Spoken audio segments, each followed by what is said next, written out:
Welcome to Monster Men. We have a first time ever type of guest. This is fantastic. It's been the best year ever. Today's guest is character artist Sarah Visina. Said it right? Visina. Mm-hmm. Known on all their platforms by their nickname Era Visina, and the creator of Behind Visina Visions. By the way, I used to do a column called Video Visions, so we're kind of close. Their work delves into the uncanny spaces where artistic skill, symbolism, and shadows collide. Known for their sculptural abilities, realistically visceral forms, and ability to analyze motivation into visual character development, Era brings a depth that lingers long after the first glance. Their art bridges the mystical and the macabre, which is my favorite word, making them a singular presence in contemporary horror and practical effects. Welcome! Hi. Happy to be here. I didn't even practice that. I feel pretty good. Very good. That's why you do those and not me. Did a great job. I just need bullet points. Sarah Era visual spec. Yeah, here we go. You did it. Let me tell the folks out there how this all came about. A friend of mine texted me one day and said, "Hey, I met somebody who does special effects on movies, and I mentioned your horror podcast. You two should talk." And that led to a couple of emails and texts, and here we are now. And we've never had a visual effects makeup artist ever, so this is absolutely awesome. That's really cool. Because Monsters and SFX go hand in hand. I don't think the history of would have been as intense and depthful without the SFX world really bringing it to life. So honored to be able to,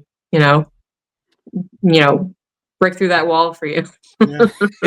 I think most horror fans, at least Hunter and I's age, we start off with the monster movies and older stuff, and then we got to the 80s, and guys like Tom Savini captured our attention. And I think all of us at one point or the other contemplated, that's what I want to do.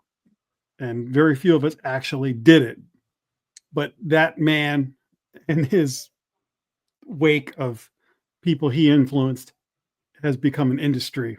Is he like a pivotal character in your Genesis, or is there somebody else that was sort of like the inspiration? Tom Savini is definitely up there. Then there's Quentin Tarantino's Death Proof is actually the film that I was sitting there and I might want to do this. This because it was when I was in college, and I have a BFA in sculpture from Massachusetts College of Art and Design. And I was trying to figure out what was my next step? Where am I going? And I saw now that feature, and essentially the death scene where the car kills those lovely women, and you really hate, viscerally hate this murderer, essentially. This deceitful man. It's hard to hate Kurt Russell, and they do. It is, but they managed to do it. It kind of helped me see the power in the macabre, the power behind seeing how something can happen, and essentially shine a light on how people do need to be aware of manipulators and deviants and stuff like that. It wouldn't have been as impactful without that death scene. And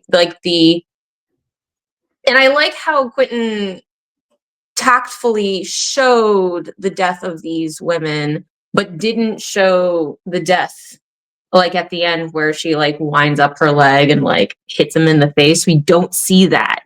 And so like we have their death is sympathetic.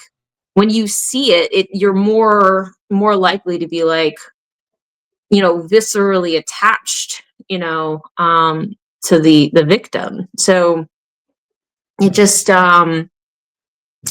I don't know, it just gives you a little something more in the story that otherwise wouldn't have hit you. And the combination of how artful the like cinematography was, the lighting was, even the like the frame speed that they chose to do, like all of the unison of like everybody's art form really focusing at the music they chose, like all of it. It's just, it was one of those moments where I was like, wow, this is real art. Like this isn't just gore for gore's sake.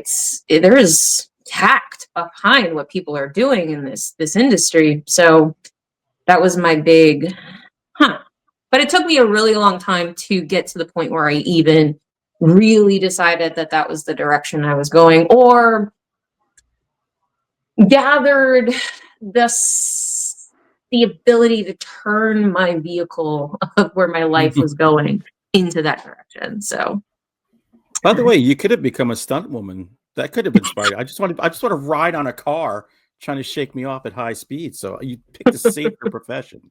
That could have been my direction, but I am not as, like, I am very coordinated, like eye-hand coordination, but like when it comes to my feet and I think stuff like that, not so much.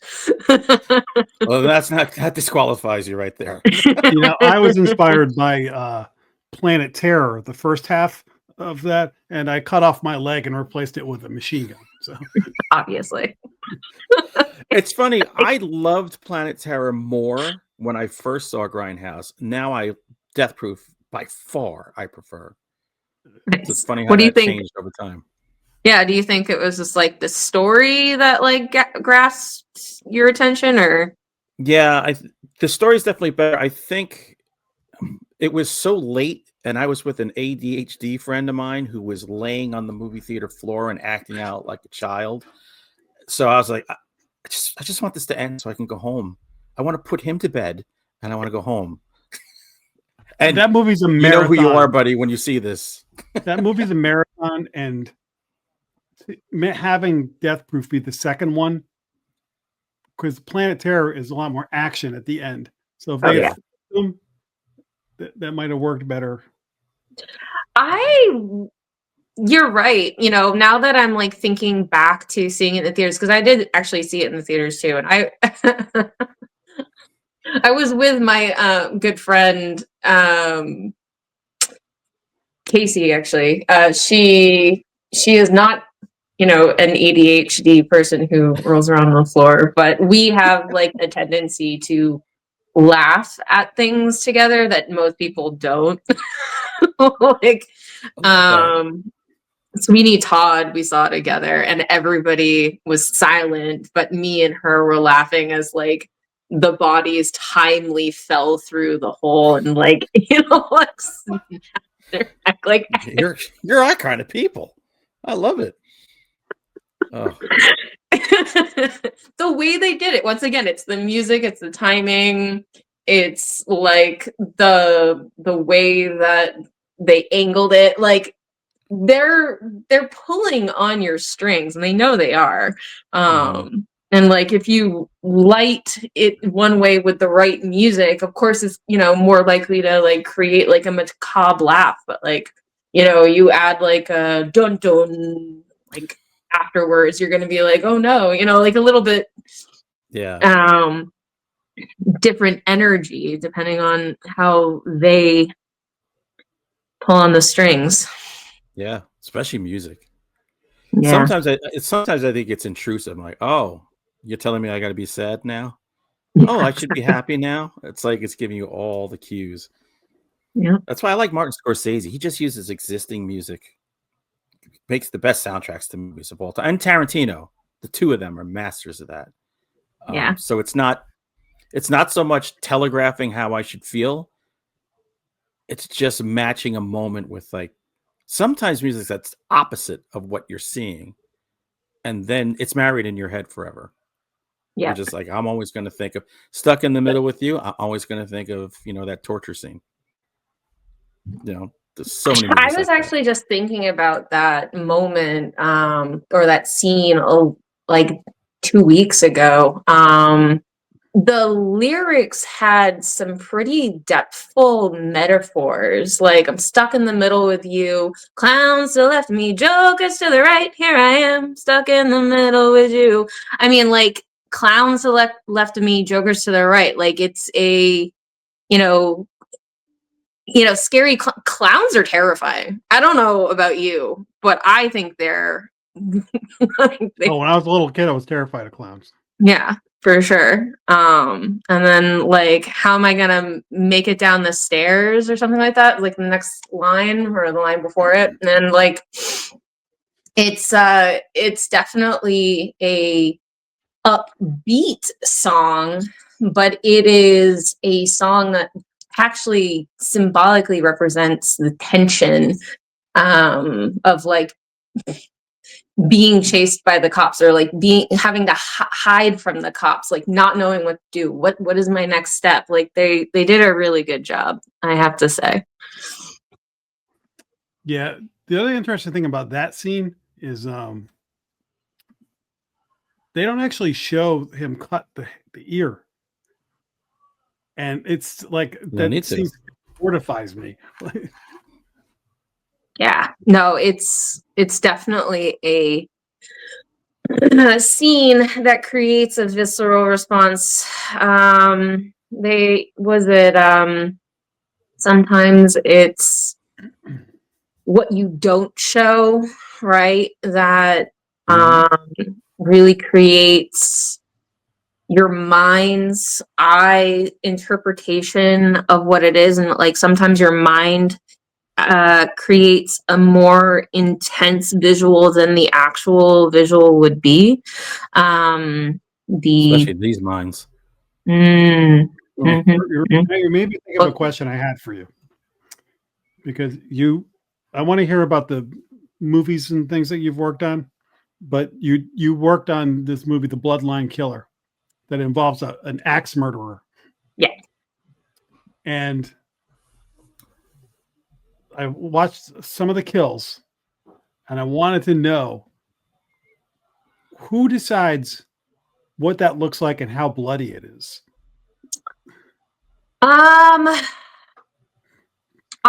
the director, was probably the, official last call on all of those things. But I was the key SFX, so I got to do majority of those calls because I basically broke down the script, wrote out what I was going to do, and executed through, interpretations of what I thought those things would look like. So I guess a majority of it is in my hands. But, of course, I'm sitting there being like, Ante, do you want more blood? How do you want it dripping? Like, there's definitely a back and forth. Do you ratings ever come into? Oh, go ahead. Oh, go ahead, Jay. I was gonna say, do ratings come into effect? Because I know, like, from Dusk Till Dawn, they use like green blood so they could get away with more ratings. That's great. Actually, Ante was part of Dusk Till Dawn, which is funny that you brought that up. I believe he had like his live cast explode in that. I love that. Right? By the way, I love that movie. That movie, that's the only movie where I watched and then it ended. And I looked at my friend and I'm like, we're not moving. So they cleaned up around us, didn't ask us any questions, and then we sat for this next showing. Literally, we were like, I'm not leaving my seat. I'm watching this again. Love that movie. We're sitting here, we're chatting, yeah, clean up the popcorn, but we got stuff going on here. This was too good. Yeah, I've never done that with a movie before That's or so since. cool. That's so cool. Yeah, I So- mean, that was definitely a heavy SFX feature, and I'm definitely one of those features that also made me love, practical SFX for sure, and the artistry. Yeah. We just Did I answer your question? There was another part of that question, and I feel like I didn't Well, quite answer. I would imagine that there's got to be a line where, okay, if we put too much blood, it's going to be rated X or whatever, too much gore versus, like if somebody gets hit in the chest with an axe in a movie, it can be, just a red line or it can be gushing geysers. So I think that there is often a question of whether or not you're going to do a direct head-on shot or if you're going to do an artful, like angle or like you only get like part of the head. I think like in Bloodline Killer, there's a severed head that I was lucky enough to sculpt, mold, and cast and hair lay and all that. And there's like a good amount of like viscera coming out of the neck, and there was like a good amount of blood kind of like covering it.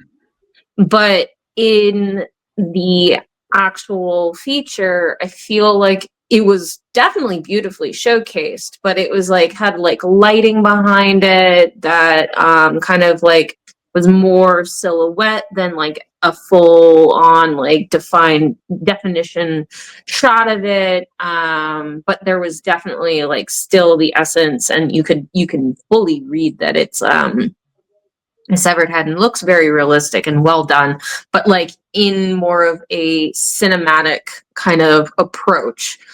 You want to give them the realistic option, but I do think that many directors and DPs decide to go in a let's allude and let's like create some sort of artistic rendering of this. But you can do that with head-ons, clearly with like, Death Proof. It's like very head-on and very artfully done. So it's artistic interpretation, and it's really up to them how they showcase it. And I'm typically very impressed with however they decide to do it. Now, I mean, there is in Bloodline Killer a couple of death reveals that were very head-on, that I recommend going to see. Shawnee Smith is in it. Shawnee Smith, my dad, rest in peace. He loved Shawnee Smith. That was like his favorite. He would watch that show Becker because she was on it. And he'd tell me all the time, "Did you see the latest Becker?" I'm like, "No, I haven't watched Becker. Shawnee Smith is on it." I'm like, "Yes, I understand that." Did you start out? Were you artistic as a kid? Did you grow up like doodling, and were you one of those kids like, I'm coloring, my binder is going to look like the coolest damn thing in the school? And did you always have that kind of like passion? Yeah, absolutely. I have one of those unique neurodivergent brains. I'm dyslexic and ADHD, so my brain's kind of wired for like observing the 3D and like executing my unique communication skill. Definitely incorporates a lot of imagery, and I probably executed through illustration when I was younger a good amount, but sculpture has always been my like comfortable home. And I discovered that actually pretty young because my mom had a like studio in the basement for ceramics. So I was, like 5 playing with like fine art materials, So Nice. Did you ever have a I drew a lot. At one point, I thought I was going to go to the Rhode Island School of Design, but I got to a point where I got as far as I could on my own, and then I just got frustrated, and I was like, "Yeah, whatever." Um, but I would have certain things that I would draw a lot of. Did you have anything that you like? You were consistent. Um, like for me, it was always drawing Peanuts characters, and for whatever reason, the Teen Titans from comic books, I could draw all of the Teen Titans. And I would just draw them constantly. I didn't really have a whole lot of characters that I drew of other people's, but maybe I did break into illustrating through there's like these devil and angel characters that I saw somebody draw once, and I think that they might have been like a Hot Topic character at the time. Mhm. And I started, and they were just like really simple, like a circle with like a horn, and then like kind of Like crescent eyes, and right. like just like a mouth that was like a dot. But from there, I went to starting like my own characters. Like those were the only characters that I ever really copied of somebody else's work, and I had like like rabbits that were in kind of like skater clothes, and then I went to like bears in skater clothes, and like then I got a raccoon, and like I had this whole comic. I think it was called Those Like Us or something like that. Hmm. See, that's Yeah. why you became a professional. I was just copying things. You were coming up with originals. I mean, the most original thing I did to help me learn how to draw hands was me and my friend did a comic strip called Mini Hulk. So it was a tiny Hulk battling the hand that would draw him and mess with the Hulk. So that was again, it's drawing the Hulk in miniature form, but it was helping me figure out hands. Yeah, that was like the only original things I ever did. Everything is I just mean, hands are really copy. hard to draw, so I respect that you were even trying to like, I was trying. hone that craft. Yeah. I don't know how good I was, but I was trying. One of What- the things that actually led me into SFX was going into medical prosthetics right after mass art. And one of the like things that they said that in order to get into the anaprostology prosthetic technician training program, you had to be able to demonstrate like doing hands really well, and like eyes really well and stuff like that. Wow. So yeah, so it's like a major judge in whether or not your work is quality or not. His hands. I would have flunked. For sure. That's why I liked Peanuts. Oh, four fingers, no definition. Perfect. Now, what are some of the kinds of things you're working on now? I recently just got off of something called The Res, which is a horror film. I won't say too much about it, but I don't, because it's not out yet, but it's definitely got a lot of death scenes in it. Nice. And I like that.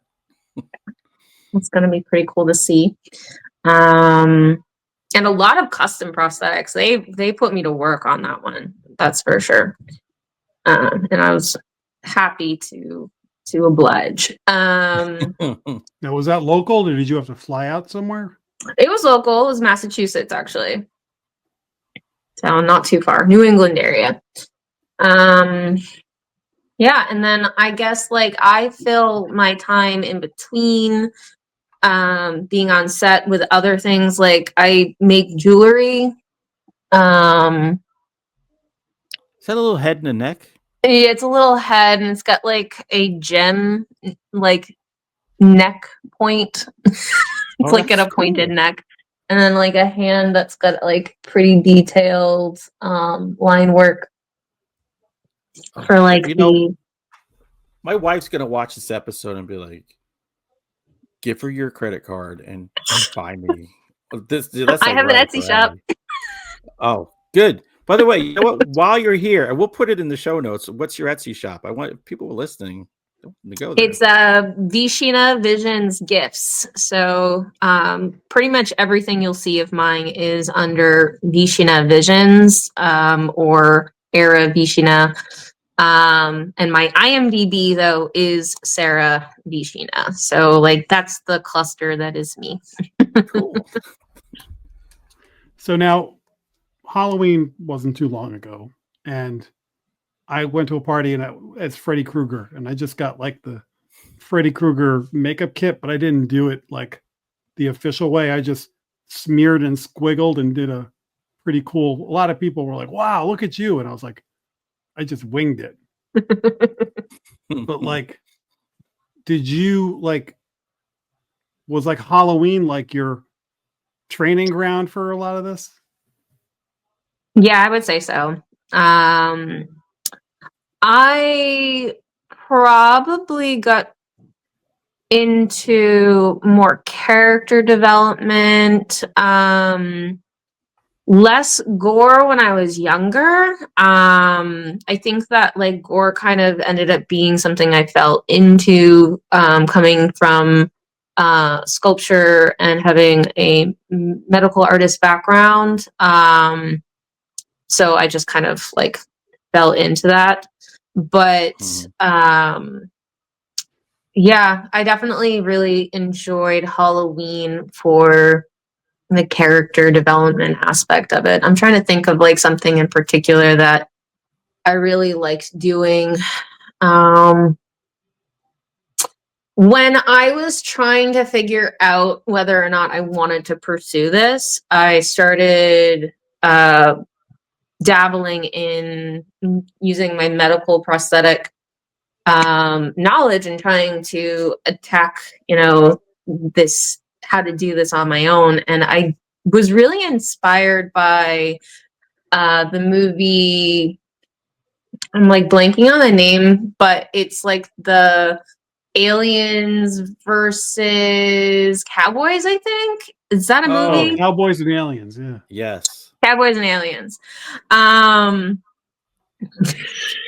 I did a saloon outfit like to the T, and a like lizard transformation, like half my face was lizard sculpture prosthetics, and I even did like an ear on the other side that I did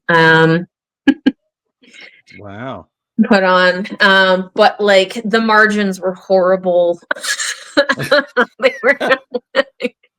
It was still my first attempt, and I was doing it fully without the SFX industry knowledge. I had like prosthetic, like medical prosthetics and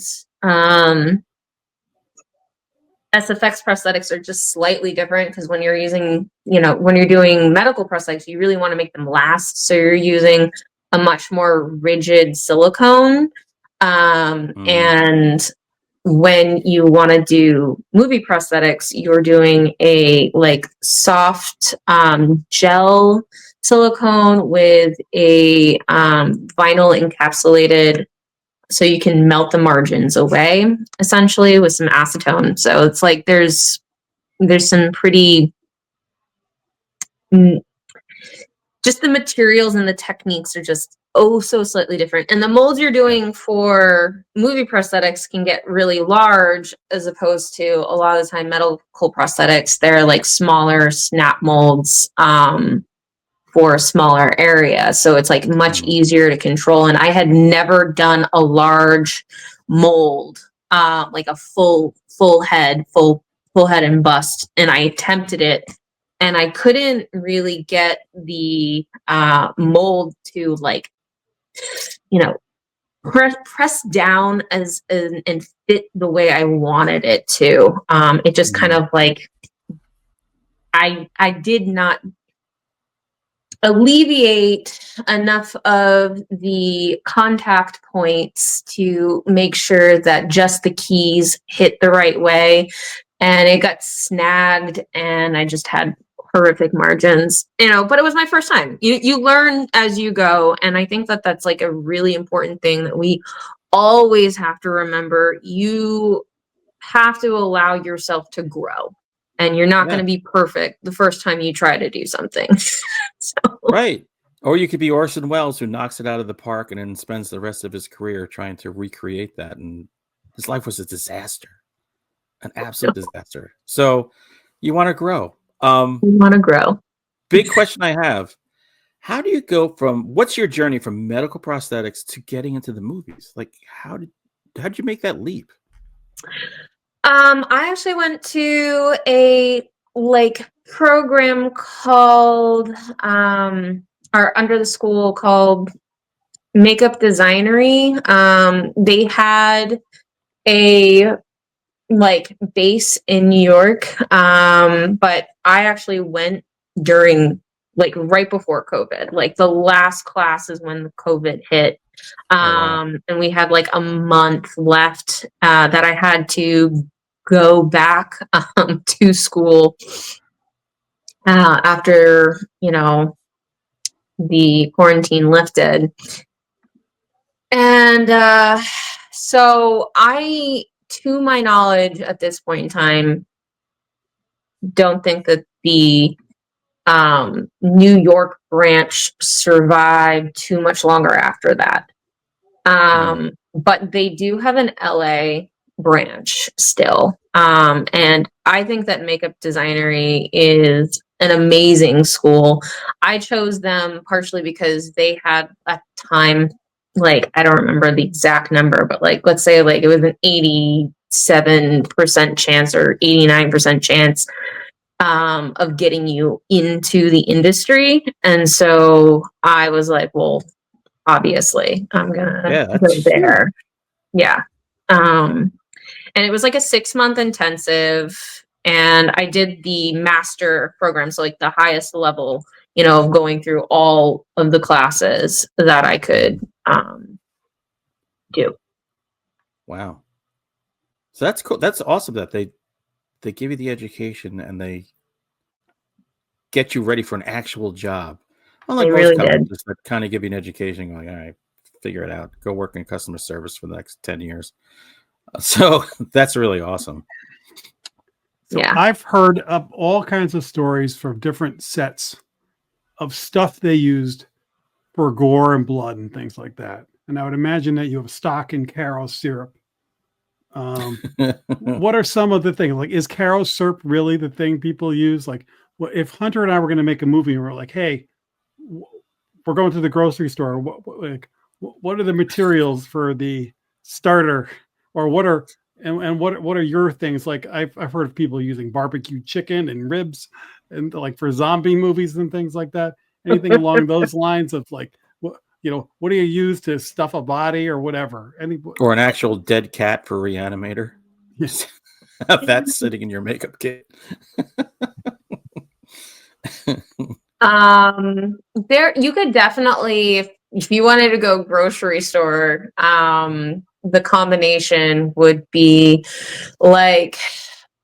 yes, you would use corn syrup, potentially. There are other products you could probably use, but that's definitely one of them.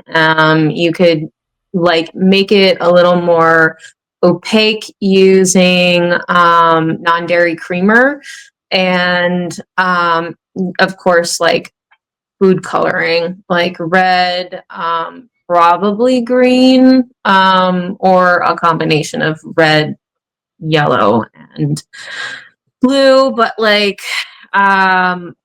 getting the color to be perfect is definitely a task on its own.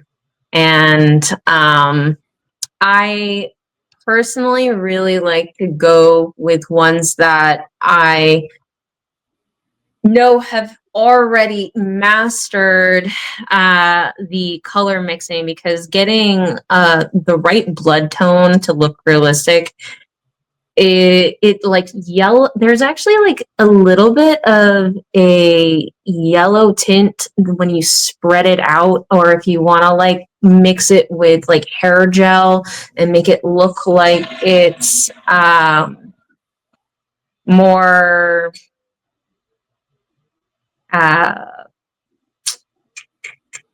like there are vascular, I don't know, sorry, give me a second, I get distracted.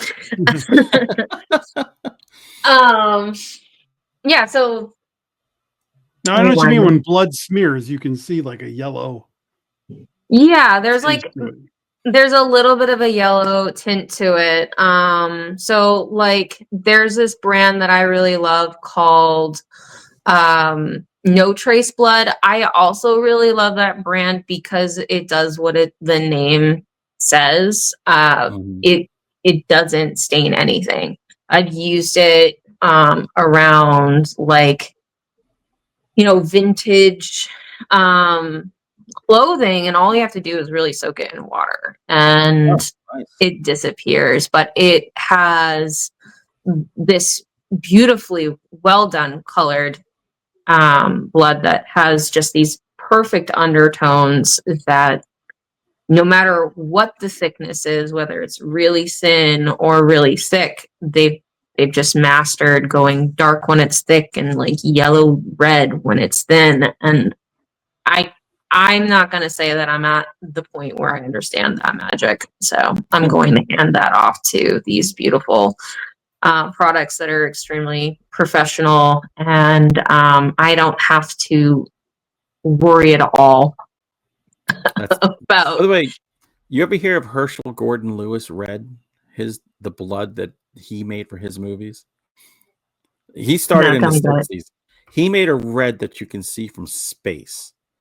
Like it's a very distinctive. So like if you're ever like on a set, go, hey, we should use some of that Herschel Gordon Lewis red. See if anyone, although Jack and I are two old guys, so we would know that. Maybe younger people would be like, who the hell is he? Oh. But if you ever want to look that up, go down a fun rabbit hole, check out like the kind of blood he made for his movies. His absolutely awful, terrible movies. Just car crashes. But he became famous in the drive-in circuit for his terrible movies and his blood. His blood. A big thing in the special effects world, especially in the 80s, comes to mind is like American Werewolf in London and Fright Night. They would do a lot of reverse things. So like they would melt something and then they would show the film backwards so it looks like a foot, like you know, reconstituting.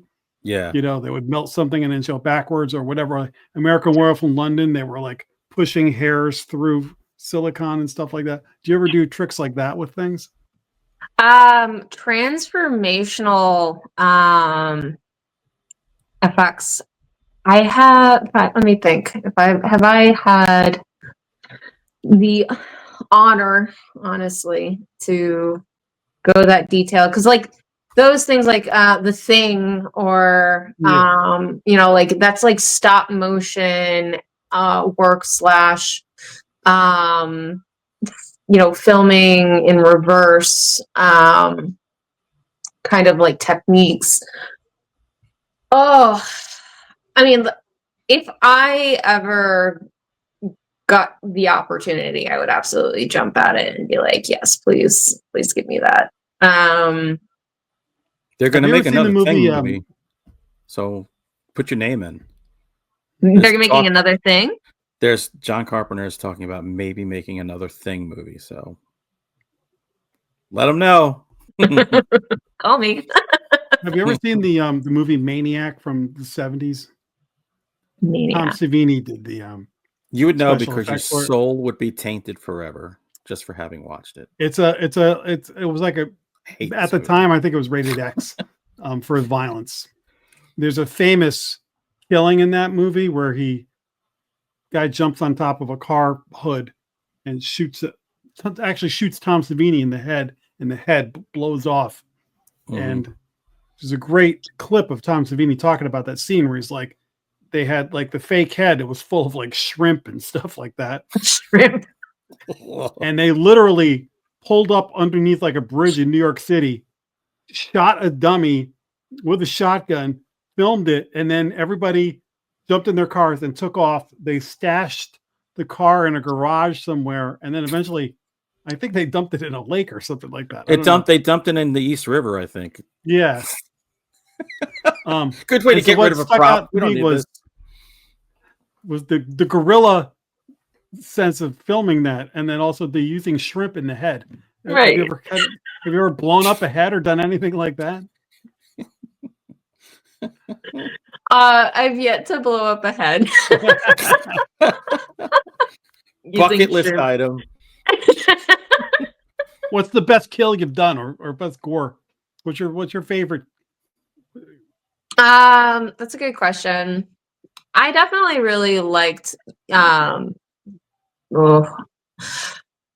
severed head is probably my favorite piece that I've like done so far for like my skill level and like really like detailed work. And it's actually been a piece that's been rented out for a few different films. So it's made its way into a few things. But I would also say the res has some pretty cool deaths that are very visceral. So you can't tell us much about the res, huh? I mean, I can. I didn't. So there wasn't a NDA or anything, but like I want to be respectful and like make sure that I'm not leaking anything too much before Sure. No, when it's coming out, because we'll plug it. Yeah. If you could go back in time and work on a movie alongside a great FX artist, makeup artist, who would it be? What would the movie be, and who would you want to work with? I mean, The Thing. Yeah. Oh. That was the peak. Like that movie literally was the peak of SFX. And then everything changed after that because they started going into using VFX. I think it was the dinosaurs in my name recollection is like faltering right now. Sorry. Jurassic From Park? back in the day? Jurassic Park. Thank you. So Jurassic Park was like basically the turning point of bringing SFX like less practical and more video. Yeah. My dad took us to see The Thing when it came out. We were there the second day at this big empty theater, which is why The Thing was a failure in theaters. I was there with my friend. We were 12. We had never seen anything like this, and it blew our little minds. My dad, who had really never seen anything like this, vomited. It's one of those, he just threw up. He was like, oh, let's move a few rows down, finish watching this movie. Like, he was really grossed out by that movie. Loved it, though. It was mind blowing. The Thing. The Thing, yeah. Yeah. I mean, it was disgusting. Yeah. I mean, if you see the remake they did or the prequel, that was all digital. It's like an example of the way to do it and the way not to do it. Mm-hmm. Your mind also knows. Your mind can see, it's digital. Even if it looks silly, like we just reviewed Deathstalker on our other podcast, Final Guys. Cool. tons of practical effects. It's the same guy who did Psycho Gorman, so he's great on creature effects. Doesn't care that you can see that it's rubber and that it's all the stuff, but it looks so good. I'd rather watch that, knowing the art that went into it and the craziness that they do, than the best CGI that you see in a Marvel movie or a Jurassic Park movie, which I watched that one last year. It was terrible. I mean, Jurassic Park does a decent job at like bridging the gap between the two. They definitely still have a good amount of puppets and practical, but like I get it for like the larger scenes and stuff like that. They did a great job, and I can see why we went in that direction. But it's like I do want to live in a world where we still have the grounding energy of practical, because it does help you to sit through these movies more, because you can put the hat on of like, well, how did they do that, as opposed to I'm disgusted and grossed out and because like at least that's how I survived the younger years of me learning how to like watch these movies, because they have great conversation points. Like these movies talk about topics that almost no other genre gets to, because of how we're not demanded of like holding back, because you're having a hard conversation to begin with, so you can have the hard conversation with gore, but it requires you to somehow ground yourself. And for me, it was always that, okay, well, how did they sculpturally do this? How did, they magically do I don't know, worm bag,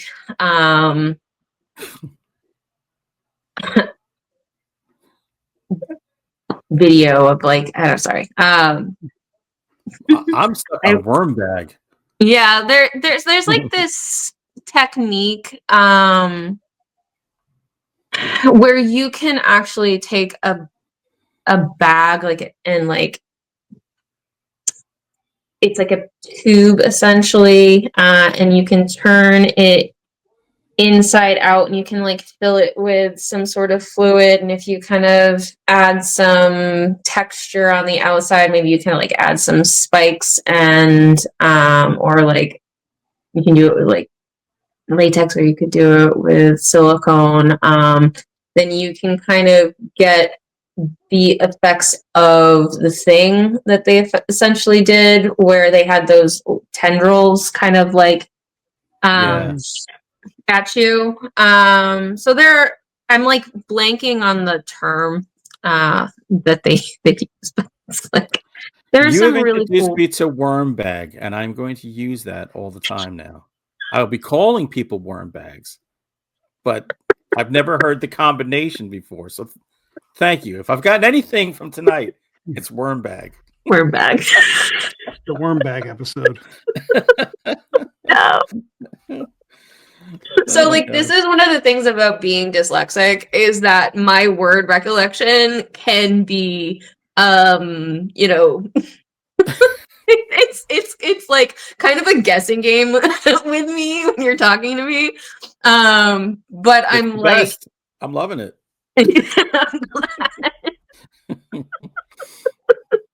But like I'm really good at sculpture and 3D forms and stuff like that, so my brain just wires more to the 3D than it does to language, but that's okay.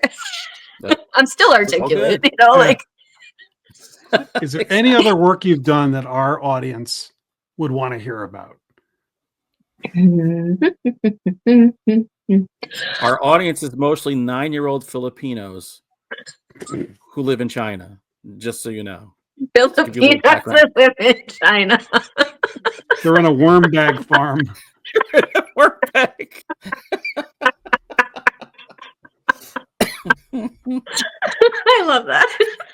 They make designer worm bags. It's a worm Or bag sweatshop. Beverly Hills. You haven't hit your quarter of worm bags yet, kid. You'll never get home.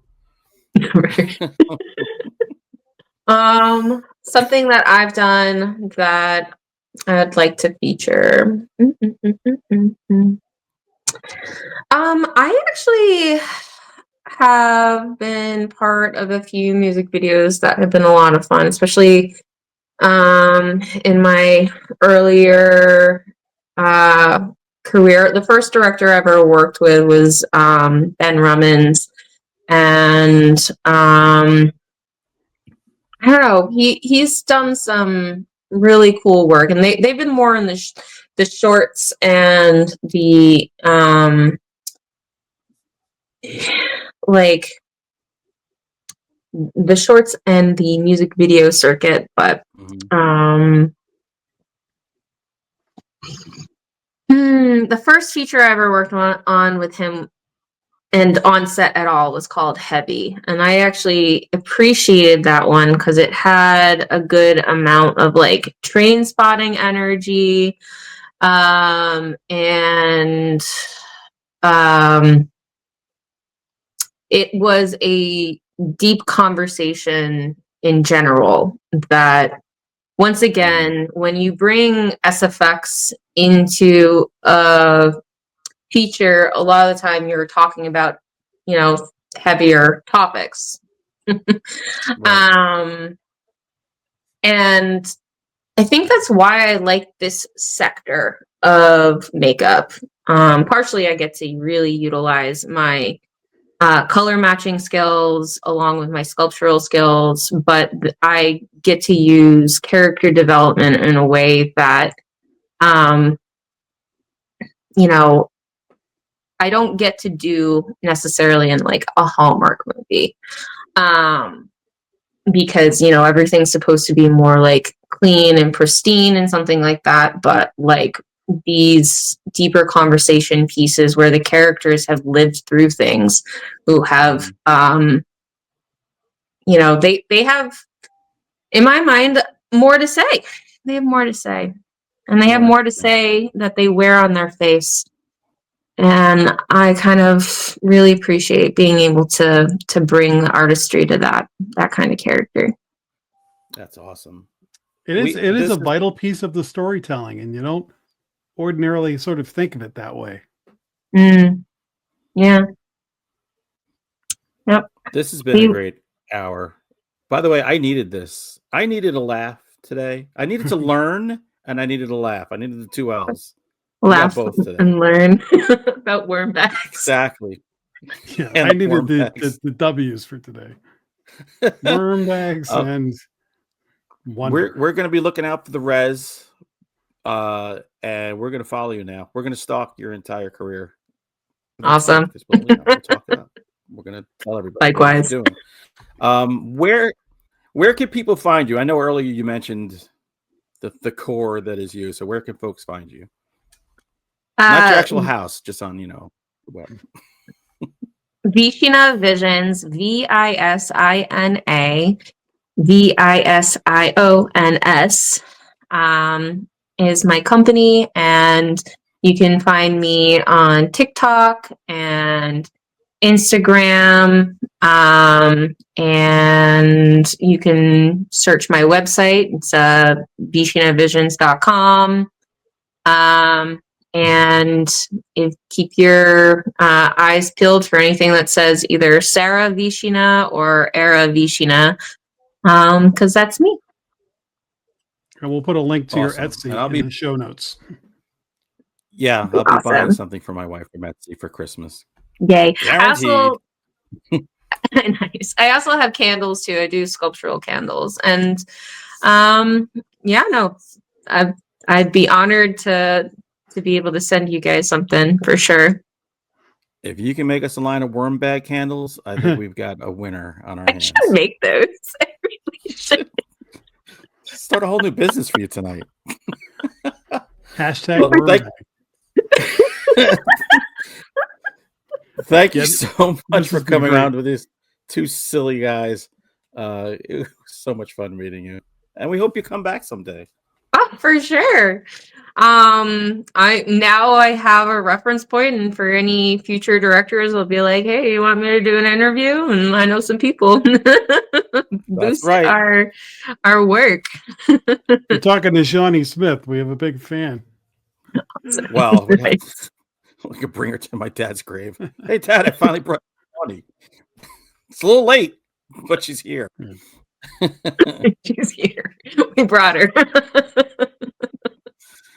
All right, Jack, take it away. Everybody, thanks for joining us. Era, thank you so much for your time. And we'll see everybody next time on Monster Men.